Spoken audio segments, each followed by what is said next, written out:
राष्ट्रवादीनं धनंजय मुंडेंना स्टार प्रचारक म्हणून नेमलेलं आहे। मात्र त्यांच्याच पक्षातल्या माजलगावचे आमदार प्रकाश सोळंके यांनी मात्र मुंडे स्टार प्रचारक म्हणून नको अशी थेट मागणीच पक्षाकडे केल्याचं पाहायला मिळत आहे।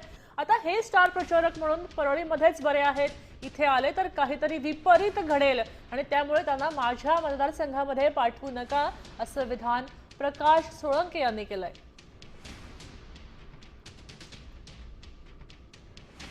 तर महाविकास आघाडी विरुद्ध महायुती असं चित्र पाहायला मिळालं असतं। मात्र यावेळेस बीडमध्ये वेगळं चित्र आहे। या विषयावर बोलण्यासाठी माझ्यासोबत स्वतः राष्ट्रवादी अजित पवार गटाचे ज्येष्ठ आमदार प्रकाशदादा सोळंके आहेत। स्थानिक स्वराज्य संस्थेमध्ये एक तर महायुती होणं फार कठीण आहे।